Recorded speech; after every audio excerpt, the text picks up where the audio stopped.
Today we are going to talk about the AGGAÑña Sutra.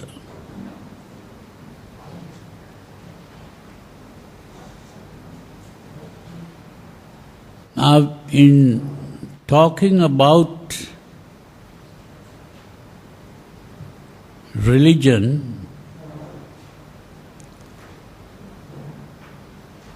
many religions, when they talk about religion, they start with a topic which is called Genesis. Genesis is talking about the beginning of the world.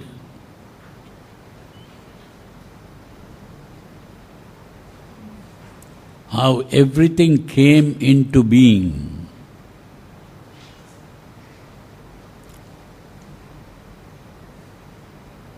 And some people think,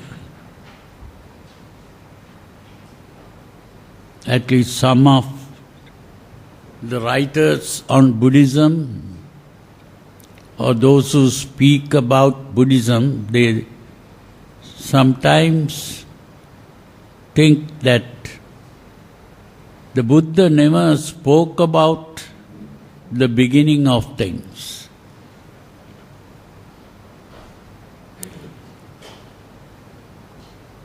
But that is not true. Here in this sutra called the AGGAÑña Sutra, the Buddha speaks about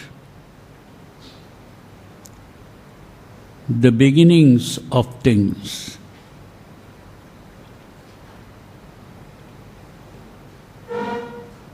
But there are also other sutras that speak about the beginnings in a different way. And that is what we call the Paticca Samuppada, which we translate as the antecedental concurrence. But here,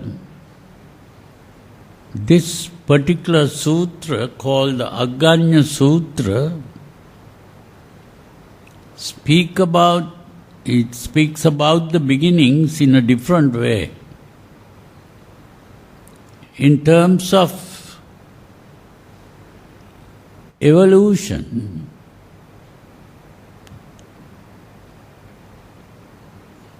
when we study the modern theory of evolution, we see that the Buddha also spoke about evolution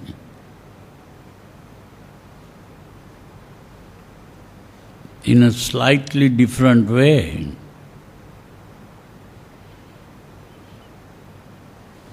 And that is in this sutra called the AGGAÑña Sutra.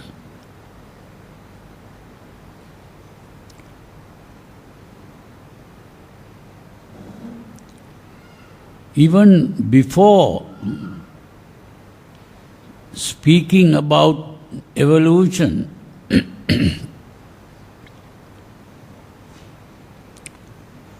the Buddha speaks about the idea of God. God is, of course, God with the capital G, that the believers in God talk about. Those who believe in God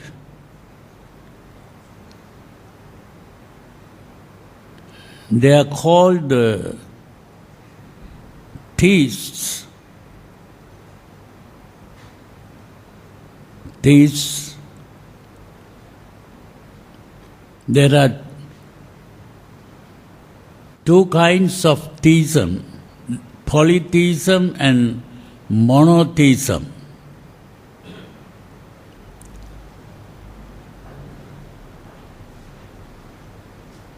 Polytheism is where people believe in many kinds of gods, and monotheism, people believe in one God who created the world, and that God is spelt with a capital G.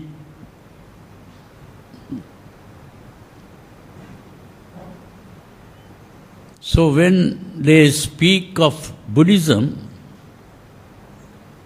they say Buddhism is atheistic, because the Buddhists don't believe in a creator of the world.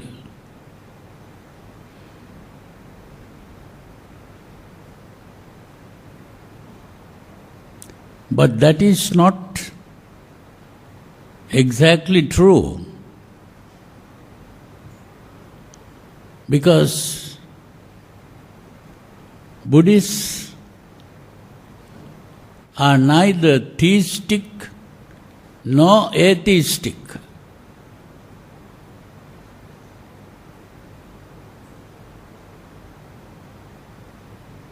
Buddhists are humanists. Buddhism is the only humanistic religion.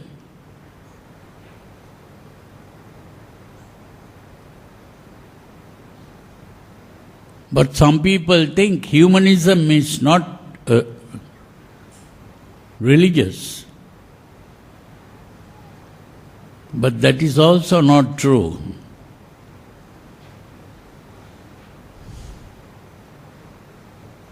Everything depends on how you define the word religion.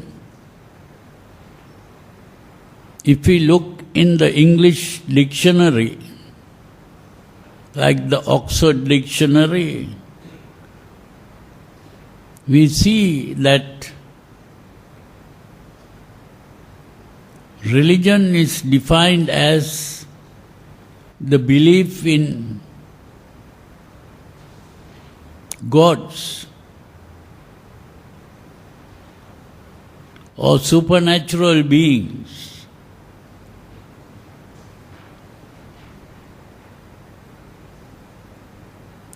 But that is only a theistic definition of religion.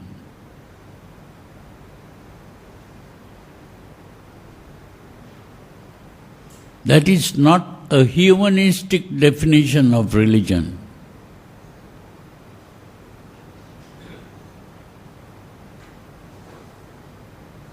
Buddhism is able to define religion in a humanistic way. And that method is to look at religion from a humanistic point of view. Now it is interesting to know the theistic point of view and the humanistic point of view. The theistic point of view is to see religion as something that has come down from heaven to earth, carrying the message of the Creator. Or religion came from heaven to earth, carrying the message of the Creator, which is certain definitions and a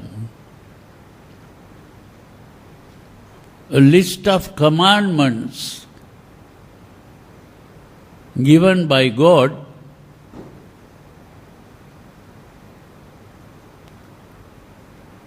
for the human beings to follow. And if you follow the commandments, you'll be taken to heaven. And if you don't follow the commandments, you'll be sent to hell to suffer eternal damnation in hell. But if you go to heaven, you will have eternal life and eternal happiness.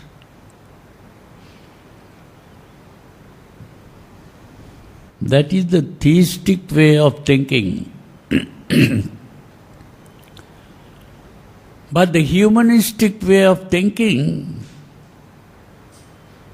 is to understand that religion is not something that has come down from heaven to earth, but something that has grown up on earth to satisfy a human need, to solve a human problem.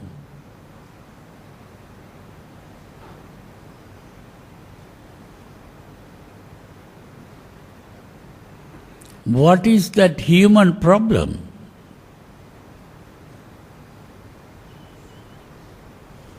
That is what is called the problem of existence.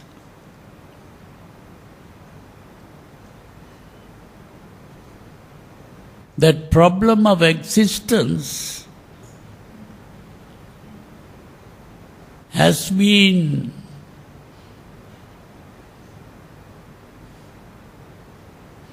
introduced by the modern existential philosophers who point out that out of all the animals in the world,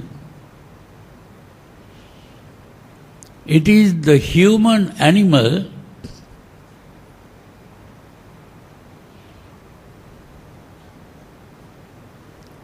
who is aware of his own existence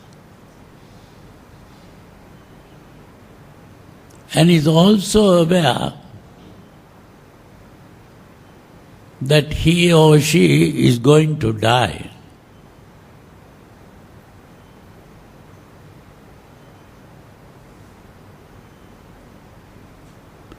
People celebrate the birth of a person,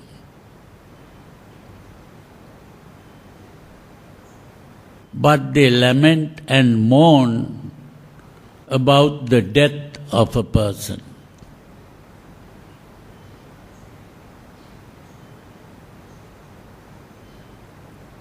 They don't realize that birth and death are two ends of the same stick called life. Life begins with birth and ends with death.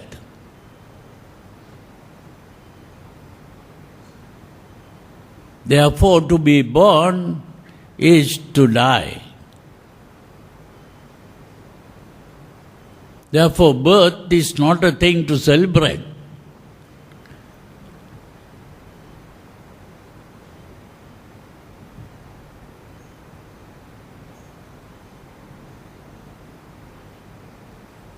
So this is why the Buddha saw this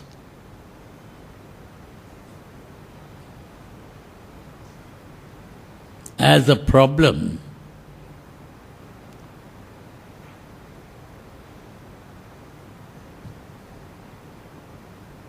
And the problem is life itself.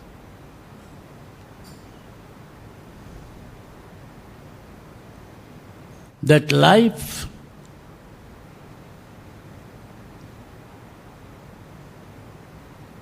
is a problem,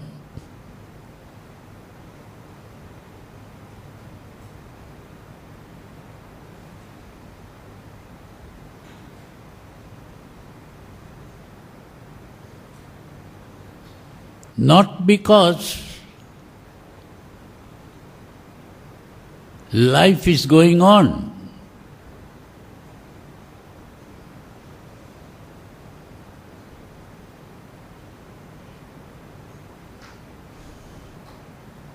Life is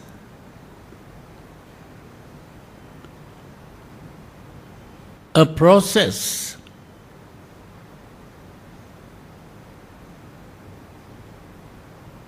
It's a dynamic process of change from birth to death. We are changing. That is what we call growth or decay.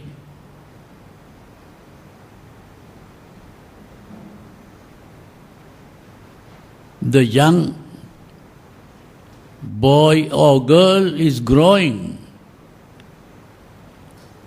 but when you pass the middle age, you are decaying.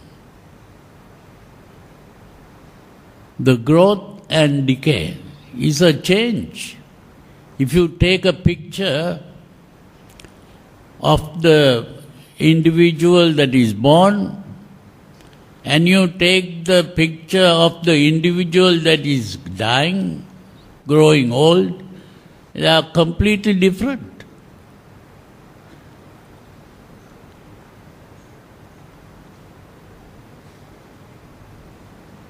The young man or woman who gets married is not the same as the child that is born.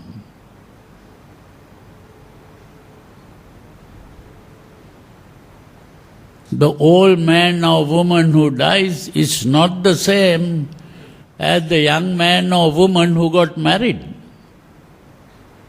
It's very different. So life is not a static entity, but a dynamic process.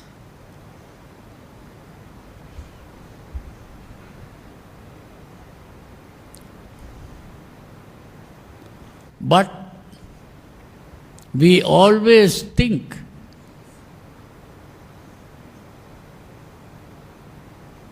we are existing. Existence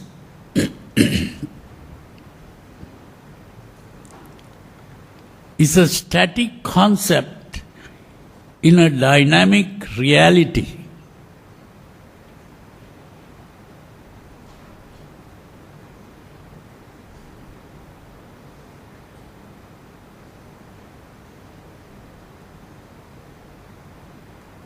Life is not an existence.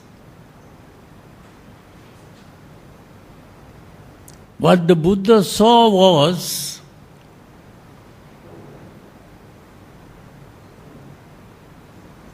that we are making a mistake when we think we are existing.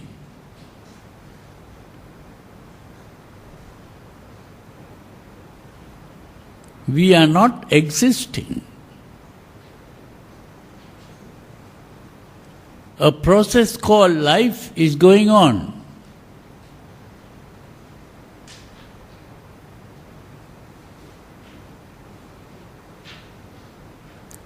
And death is not the opposite of life. Death is a part of life.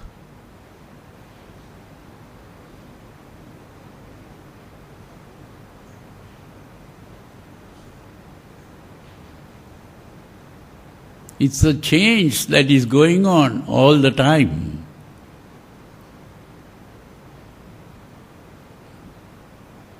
But we think of death as the opposite of life.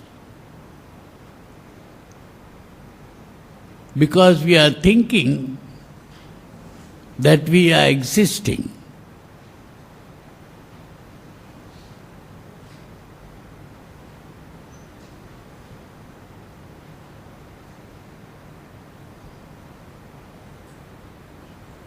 This is why the Buddha began to speak of religion as an effort to solve the problem of existence.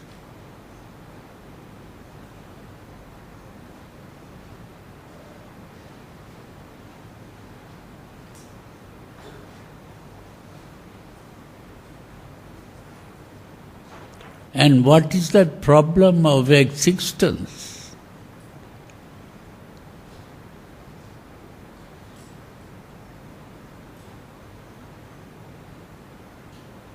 It is what is called the insecurity of life.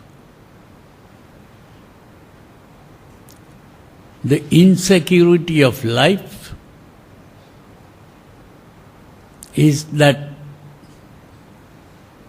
everyone has to die. And death is not for all people. Even young people can die. Even a child just born can die.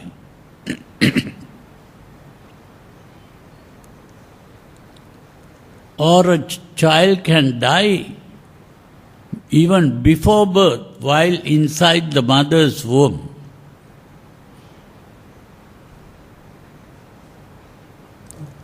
And we cannot predict the time of death. We don't know at what moment we are going to die.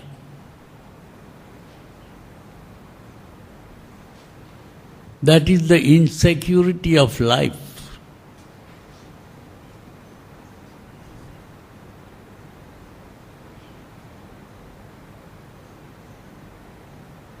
And this brings about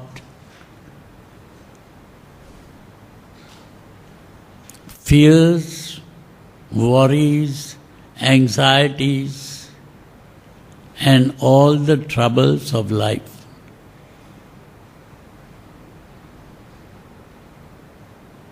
The insecurity of life.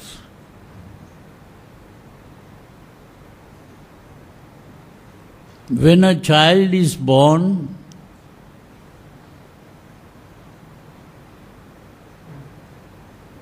what we call birth is coming out of the mother's womb.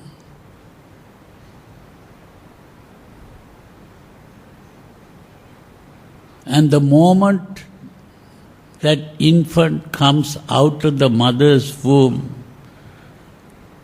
what is the first thing that the infant does?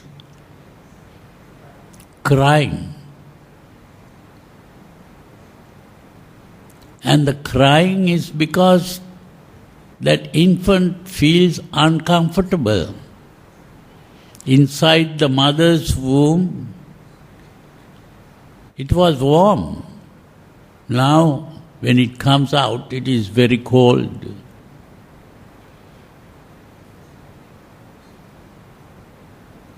And not only that, people begin to touch the child. No one touched inside the mother's womb. That is also uncomfortable. Then you begin to hear all kinds of sounds. That is also uncomfortable. We also begin to get all kinds of smells, which is also uncomfortable. And all kinds of tests. And when you open your eyes, a light appears, which is also uncomfortable. And the worst thing is, you have to begin to breathe. Because inside the mother's womb, there was no breathing. So the child begins to cry. It is only after some time that the child begins to get used to this. And sometimes a smile appears in the face.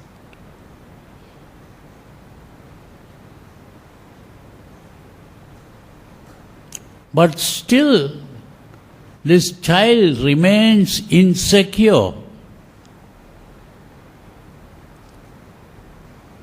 For a few years.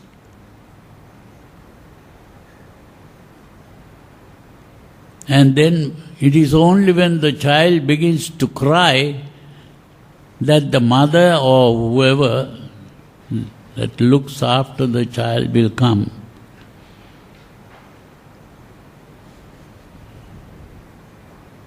So that insecurity goes on till this child becomes an adult.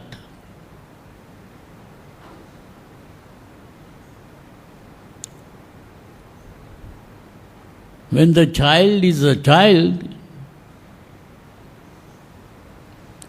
whenever there is a problem, the child can run to the mother or the father or whoever is looking after the child. But when that child grows up and becomes an adult, and when the adult is having a problem, where can this adult run? That adult cannot run to the father or mother. Now the adult realizes that the father and mother are as helpless as himself or herself.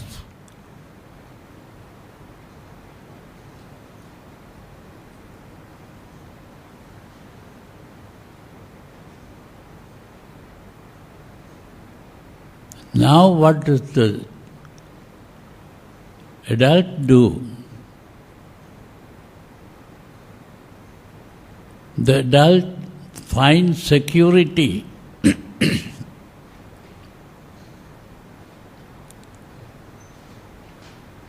in being with others, society.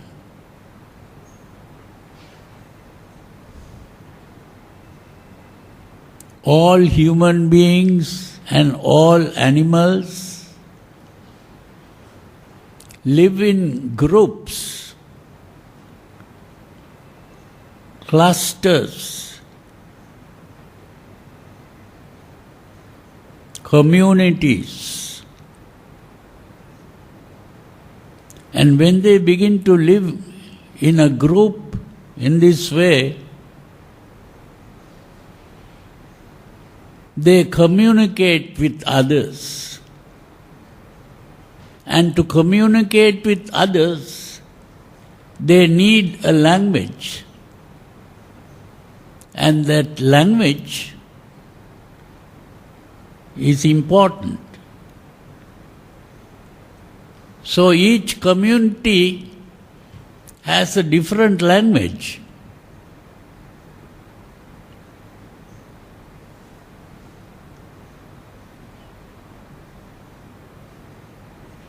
And each community will eat the same kind of food. They will wear the same kinds of clothes. They will sing in a different way. They will dance in a different way. They will paint in a different way. And they begin to practice a thing called religion in a similar way. What is the purpose of that thing called religion?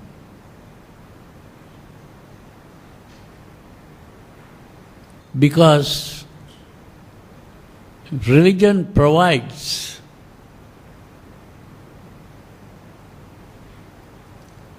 a God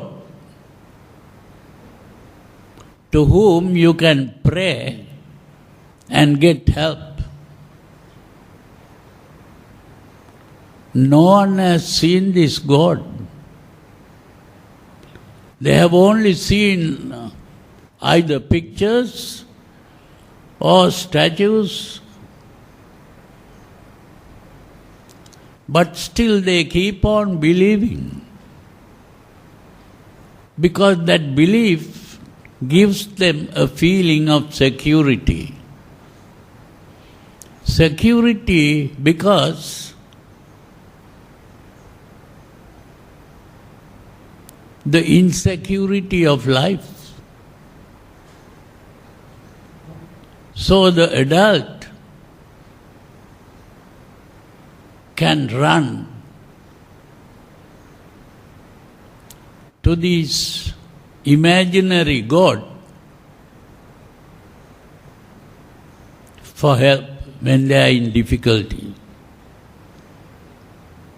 This is why some modern psychologists have begun to say that religion is a collective neurosis, a mental sickness.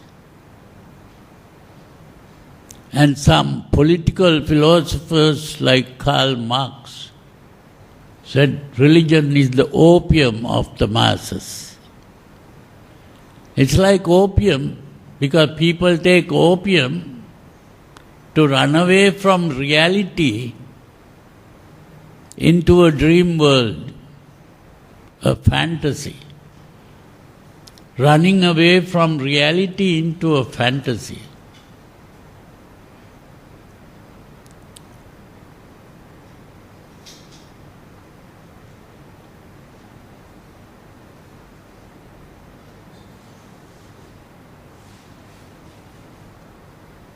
Now, is religion, or this religion called Buddhism, is this religion also running away into a fantasy?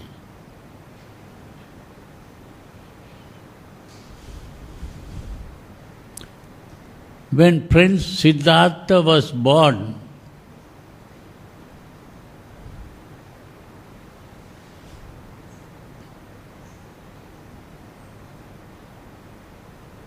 and he grew up in the lap of luxury.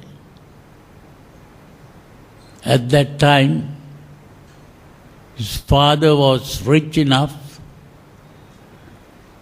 to build 3 mansions for the 3 seasons, because at that time they didn't have what we have today called air conditioning. So they built 3 mansions, 7-story buildings,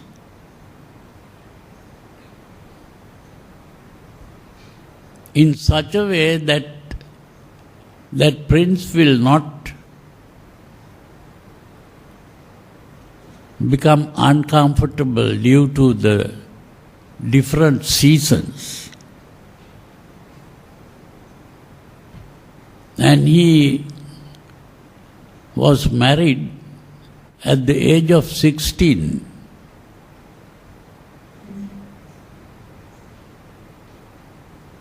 And then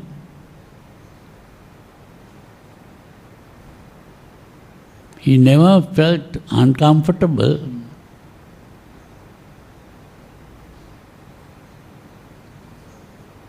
But when he saw an old person, a sick person, and a dead person, he began to see the realities of life.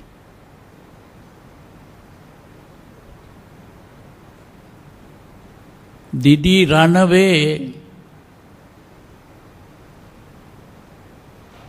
to seek help in a god or supernatural being? He didn't do that. So he didn't go after dreams.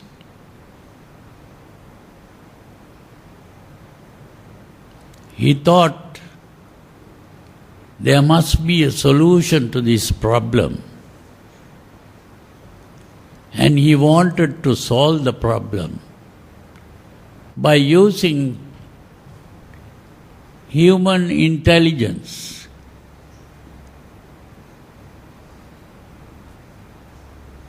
When he saw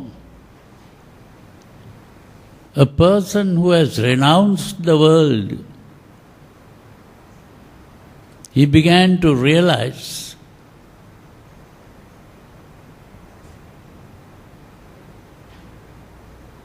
that there is one person who is living in a different way. Other people who are subject to old age, disease and death, they go after things that are subject to old age, disease and death. And as a result, they suffer.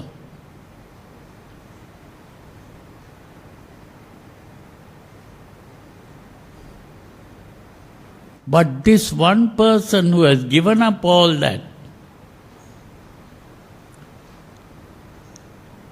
is not running after things that are subject to old age, disease and death. That is the right way to live. And he thought, I will also do the same. And that is how he gave up his princely life, gave up his wife, gave up his newly born child, gave up his future as a king or emperor, and he went out to purify the mind.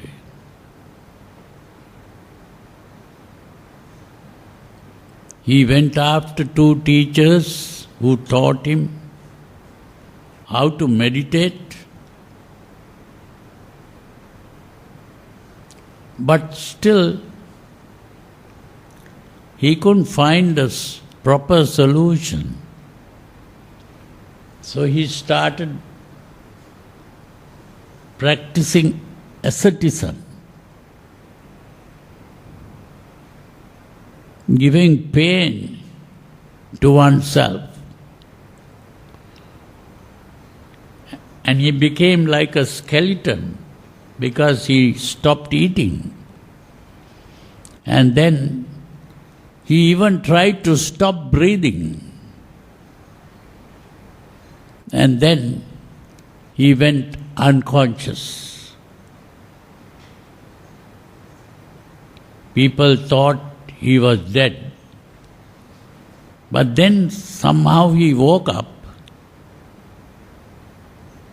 And then he decided all these methods he tried were the wrong methods. He was trying to do what other people did. And he thought He has been going through many lives, practicing what are called paramitas. Paramitas are really efforts to give up attachments in various ways. And so he remembered as a small child how he gave up his emotional states and calmed the mind by purifying the mind, freeing the mind of all emotional excitements, and he entered the jhanas. And he went on giving up the first jhana to get into the second jhana.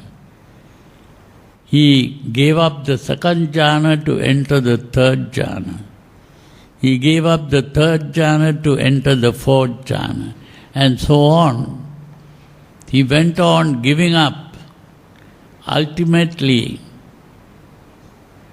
he went on giving up till his mind stopped.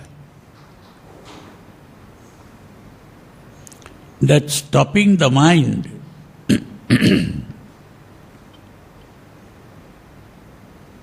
means there was no mind.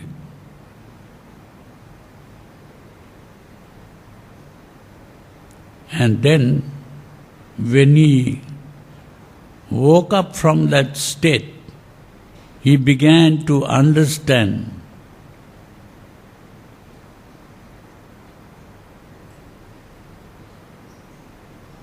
how the mind was working.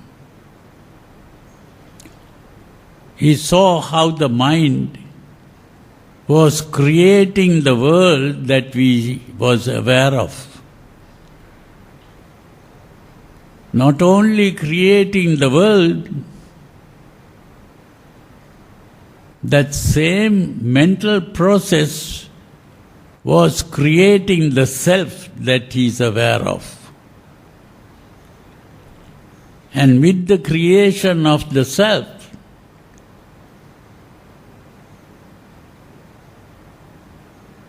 it was creating all the unhappiness.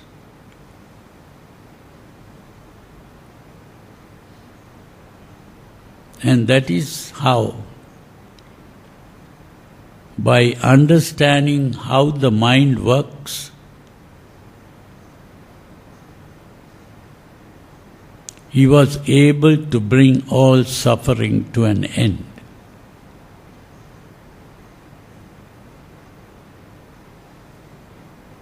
And he became the teacher of the world,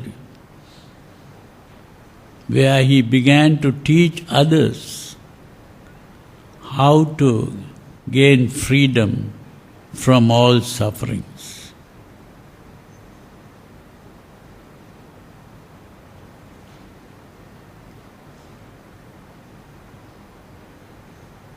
And that was the meaning of becoming a Buddha.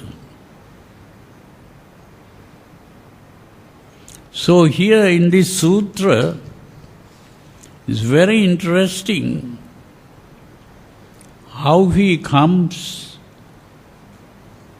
to the point where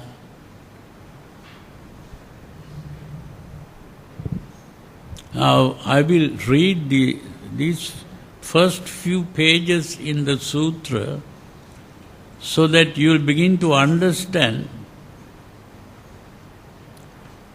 what this Buddha was talking about.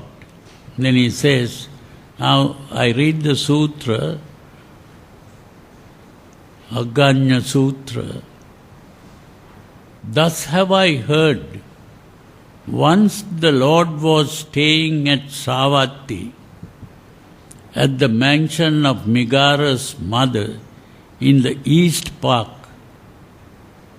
And at that time, Vasetta and Bharadwaja were living among the monks, hoping to become monks themselves. And in the evening, the Lord rose from his secluded meditation and came out of the mansion and started walking up and down in its shed. Vasetta noticed this and he said to Bharadwaja, "Friend Bharadwaja, the Lord has come out and is walking up and down. Let us approach him. We might be fortunate enough to hear a talk on Dhamma from the Lord himself."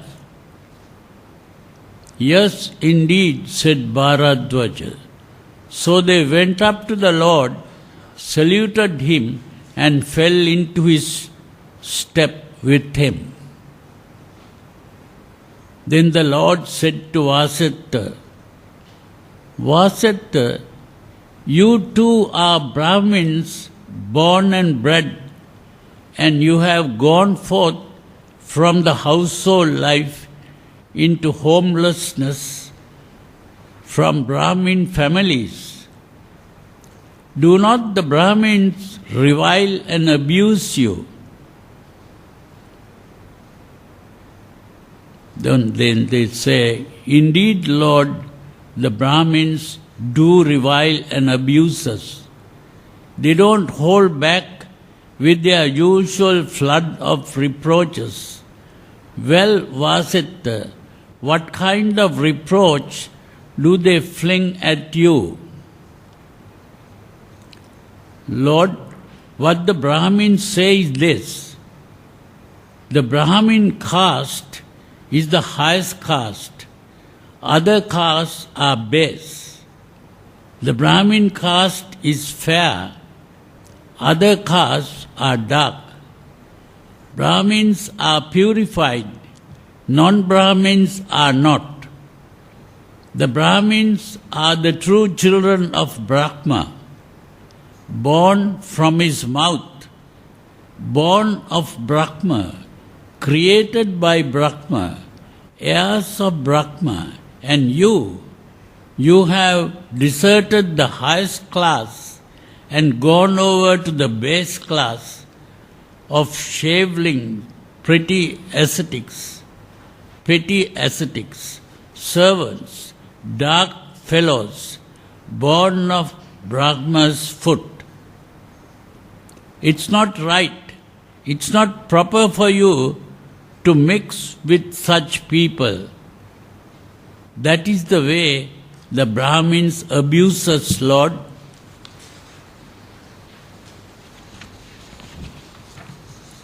Then Vasetta, "The Brahmins have forgotten their ancient tradition when they say that, because we can see Brahmin women, the wives of Brahmins, who menstruate and become pregnant, have babies and give suck. And yet these womb-born Brahmins talk about being born from Brahma's mouth. These Brahmins misrepresent Brahma, tell lies, and earn much demerit. There are, Vasetta, these four castes: the Khattiyas, the Brahmins, the merchants, and the artisans. And sometimes a Khattiya takes life, take what is not given, commits sexual misconduct, tells lies, indulges in slander, harsh speech, or idle chatter. is grasping, malicious, of wrong views. Thus, such things as are immoral and considered so, blameworthy and considered so, to be avoided and considered so, ways unbenefiting an Aryan and considered so, black with black results, and blamed by the wise, are sometimes to be found among the courtiers, and the same applies to Brahmins, merchants, and artisans. Sometimes too, a courtier refrains from taking life, is not grasping, malicious, of wrong views. Thus, such things are moral and considered so, blameless and considered so, to be followed and considered so, ways befitting an Aryan and considered so, bright with bright results and praised by the wise, are sometimes to be found among the courtiers, likewise among Brahmins, merchants, and artisans. Now, since both dark and bright qualities, which are blamed and praised by the wise, are scattered indiscriminately among the four castes, the wise do not recognize the claim about the Brahmin caste being the highest. Why is that? Because wasat anyone from the four castes who becomes a monk, an arahant, who has destroyed the corruptions, who has lived the life done what was to be done, laid down the burden, reached the highest goal, destroyed the fetter of becoming, and become emancipated through super-knowledge. He is proclaimed supreme by virtue of Dhamma and not non-Dhamma. Dhamma is the best for people in this life and the next as well. Now this is very important. He is trying to show the value of Dhamma, and that a person is to be respected not because of the caste, but because of the kind of life that person lives.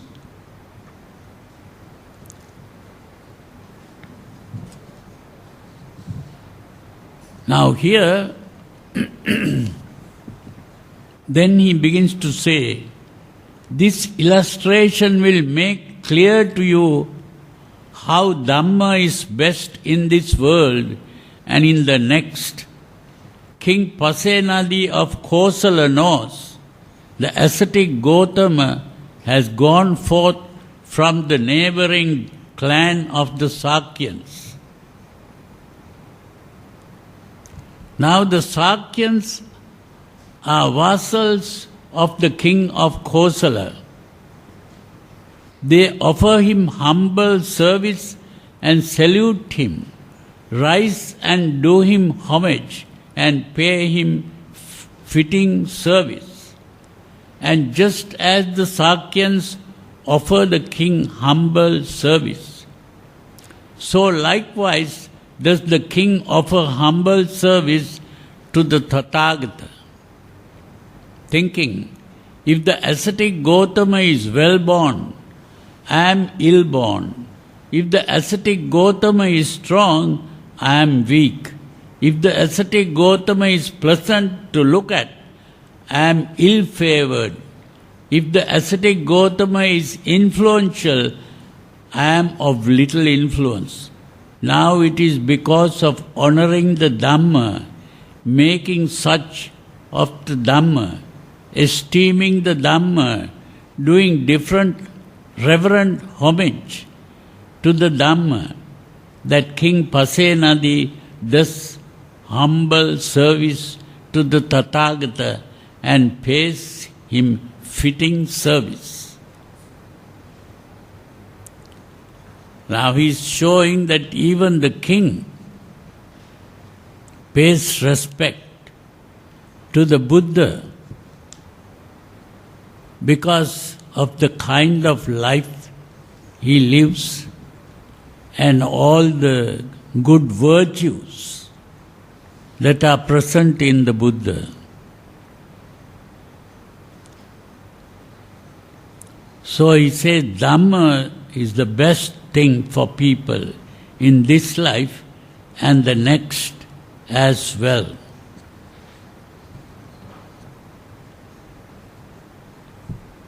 Now he comes up with a very important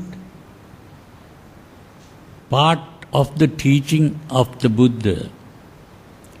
He says, Vasetta, all of you, though of different birth, name, clan and family, who have gone forth from the household life into homelessness, if you are asked who you are, should reply, we are ascetic followers of the Sakyan.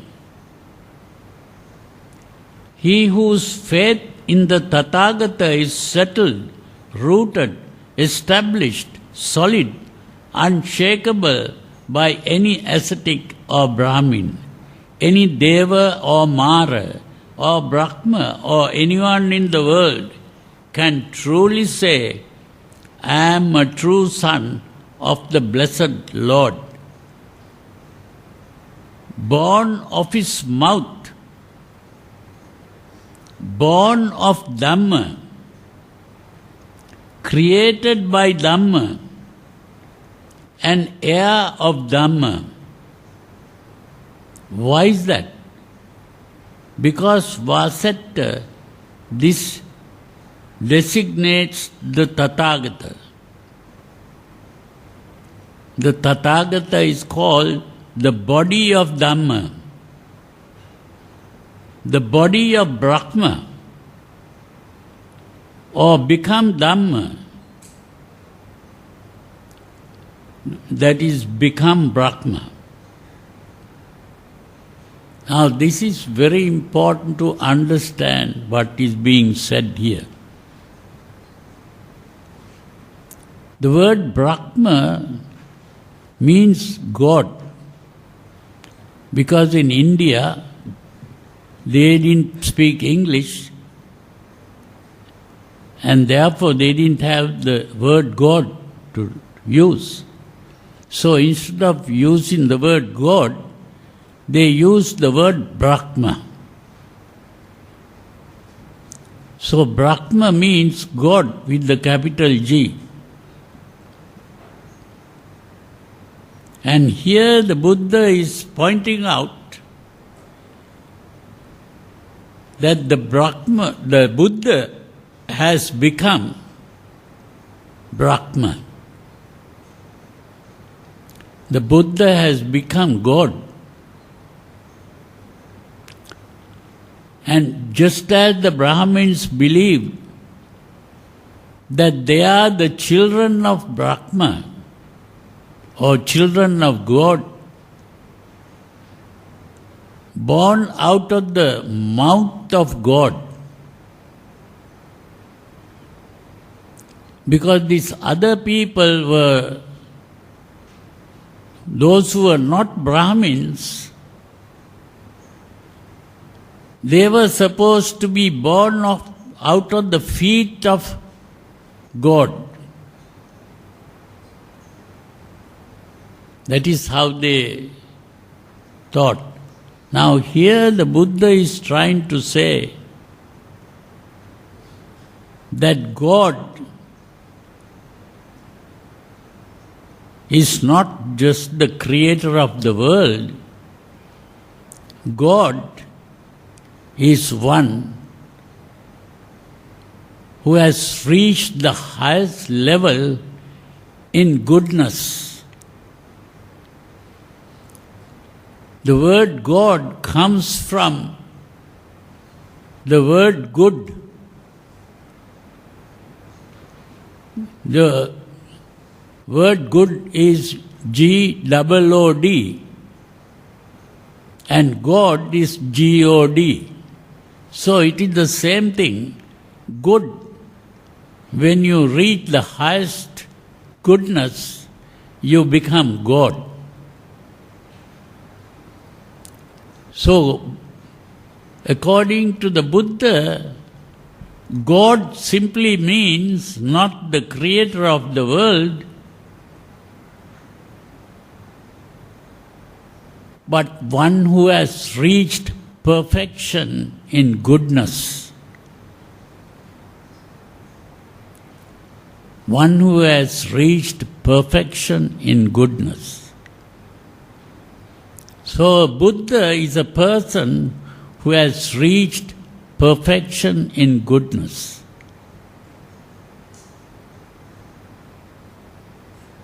And the disciples of the Buddha who are following the teachings of the Buddha are people who are working hard to reach that state of perfection. And that is why they are the children of God. Because those children were born from the mouth of the Buddha. Because it is the mouth of the Buddha that started speaking about the Dhamma. So the Dhamma comes out of the mouth of the Buddha. And these followers of the Buddha are the children born out of the mouth of the Buddha. And if God is Buddha, then they are the true children of God who have been born out of the mouth of God. That's the point that he was trying to say. Now this is not only in this sutra, there are some other sutras where the Buddha says the same thing. So in other words, there is a concept of God in Buddhism. But this concept of God is not as the creator of the world, but as the human being who has reached perfection in goodness.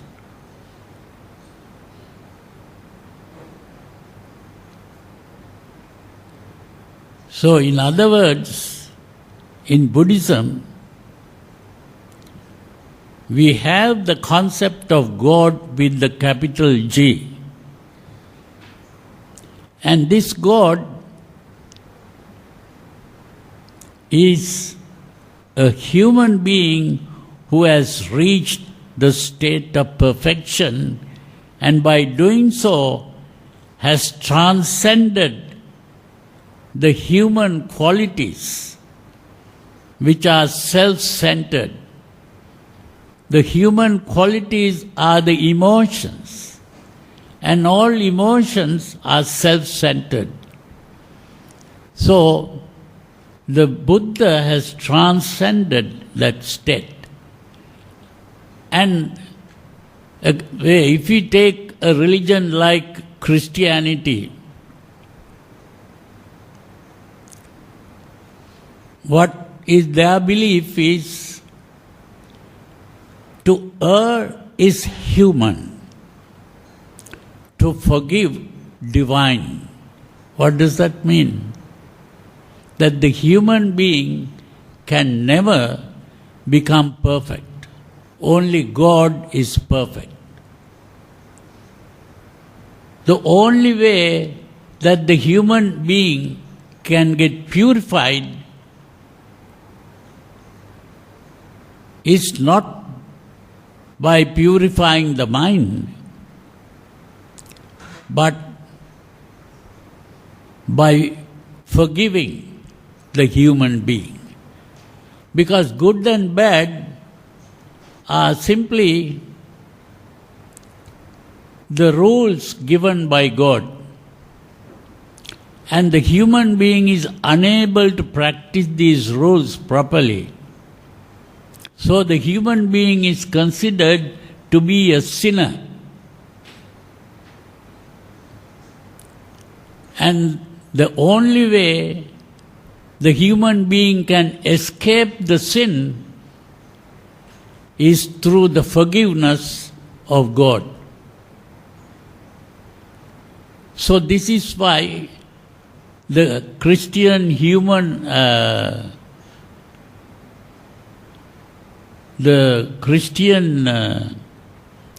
death ceremony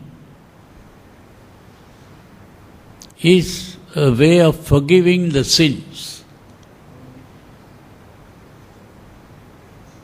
Now it is by comparing that the Buddhists have started this thing called Transference of Merits. Now the Buddhists begin to talk about a thing called transferring merits.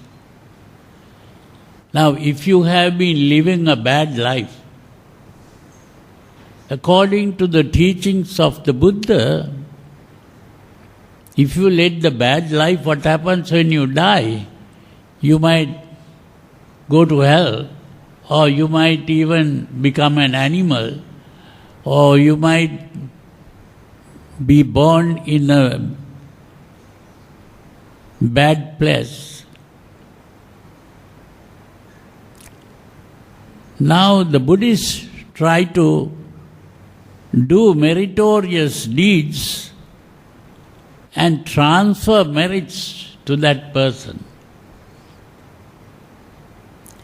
But merits cannot be transferred like sending a parcel by post. It's not a thing like that.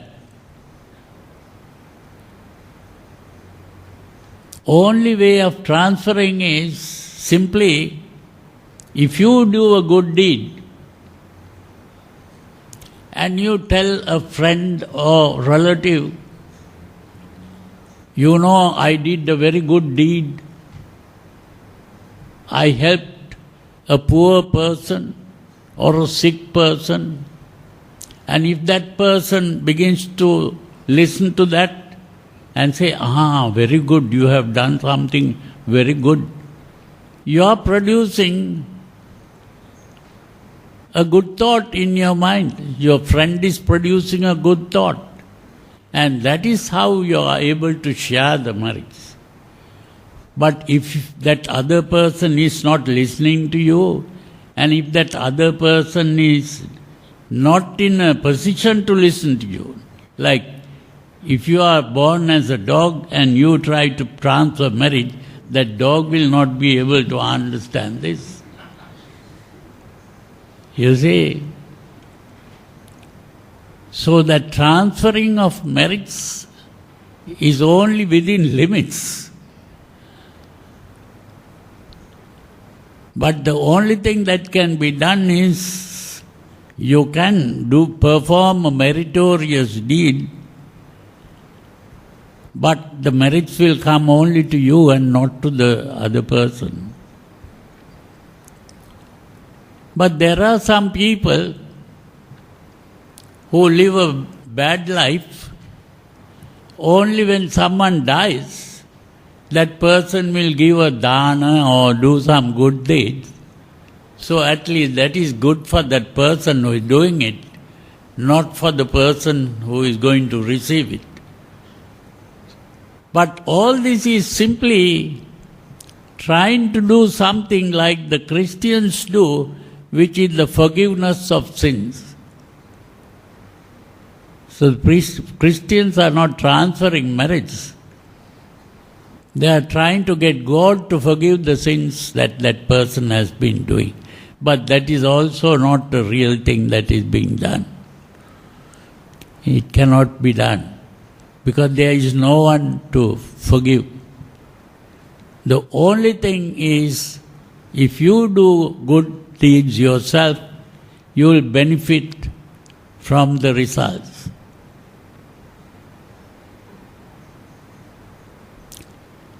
So that is the important thing.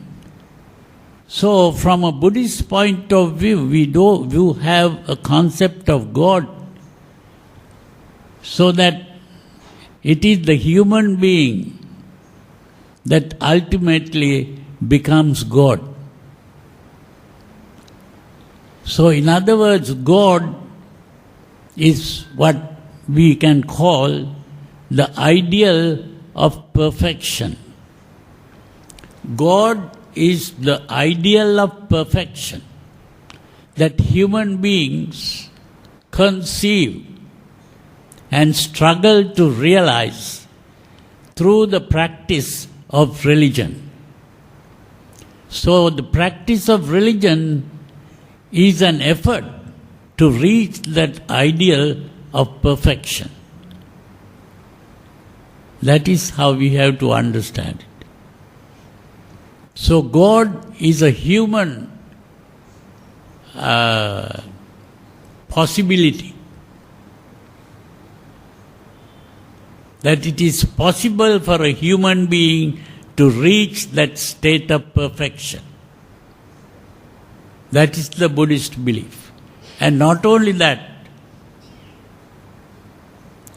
it is not only just a possibility that human beings do receive or realize that state of perfection from time to time. And that is that from time to time Buddhas arise in the world, but not every day. Only rarely that a human being will reach that state of perfection. So it is only a possibility.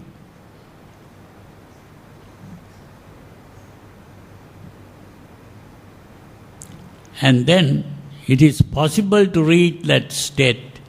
And religion is simply the effort made by the human being to reach that state of perfection. But it is the Buddha who reaches that state of perfection and shows the way to others. And the others can have confidence in the Buddha and believe that it is possible, and that belief will help that person to gradually move towards that goal. The goal becomes the Buddha. So the goal is to become a Buddha. So that is very important to understand, that the human being is the one who ultimately becomes God. That is very important. So this is the humanistic definition of God and religion. The humanistic definition of religion and God. Religion is the struggle of the human being to reach the state of perfection, and that way bring all suffering to an end. So it is a struggle to bring suffering to an end, which is the insecurity of life. The suffering is the insecurity of life. And God is simply the human being reaching that state of perfection. That is the humanistic definition of God and religion. So that is what we have to understand through this particular sutra. And then next time we continue this, the other part of the sutra which will explain the process of evolution of the human being, which we'll discuss. So till then, you can take that paper home and read it, and then you'll be ready to understand the next step. So now if you have any questions, you can ask questions.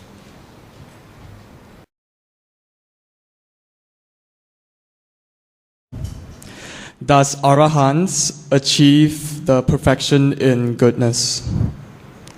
Whether the Arahant can reach the state of perfection? Yeah. Well, the word Arahant really means one who has reached perfection. So there is nothing more to be done. The Buddha is also an Arahant. That's why we say, Itipiso Bhagava Arahang Samma Sambuddho. The Arahang means, we have to understand this word Arahang. Ara means a fetter. Fetter means a bond. Bond. That if you take a rope and tie a person, that rope is Ara. Ara means the rope. Hang means to break that rope. Because we are tied to the concept of existence or being. We think, we are dreaming that we are existing. So that existence itself is the problem. Because the Buddha spoke of existence, the word that he used was bhava. Existence is bhava. And so we have to awaken from that dream of existence. So the word Buddha means one who has awakened. So, but to awaken, we have to break the bonds that we are tied to this concept of existence. So, Arahant, Samma Sambuddho means the one who has broken the bonds and awakened from the dream of existence.